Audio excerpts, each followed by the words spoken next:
Hey, my friends, today we've got Jeremiah 18, verse 6. O house of Israel, cannot I do with you as this potter, saith the Lord? Behold, as the clay is in the potter's hands, so are ye in my hand, O house of Israel. Okay, so Jeremiah is watching clay collapse in the potter's hand, and then he hears God speak through it.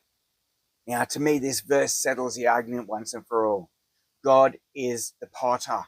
We are the clay. Not partners. We're not equals with God. We're certainly not advisors to God as some preachers try and make out, especially these mega church preachers. Clay does not negotiate with the hands that shape it. Jeremiah stood in that potter's house to show Israel a truth that they didn't want to hear.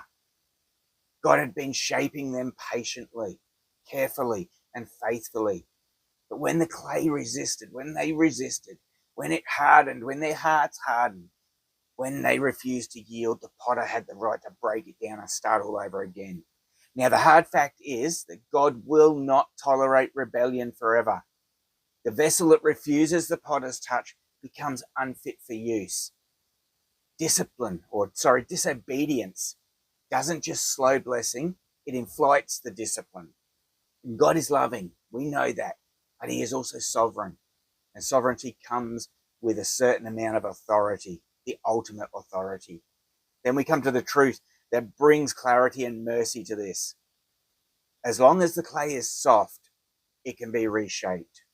No matter how misshapen the vessel, no matter how many cracks, if it stays in the potter's hand, restoration is possible. If you stay in God's embrace, restoration for you is possible. But hear this clearly, because our generation hates hearing it. You don't get to live hard-hearted and expect gentle outcomes.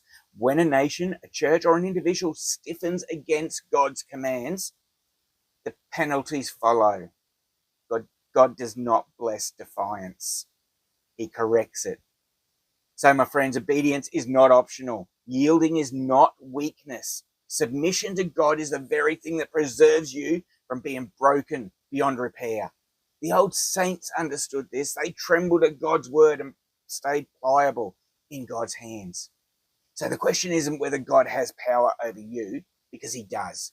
The question is whether you will yield or resist. Soft clay becomes a vessel of honor. Hardened clay invites the potter's judgment. Stay in his hands. Stay obedient, stay humble, because the potter is still shaping you. Choose to be formed, not shattered. Choose obedience, not rebellion. God bless you all, my friends. I love you all. He will always love you so much more. Bless you.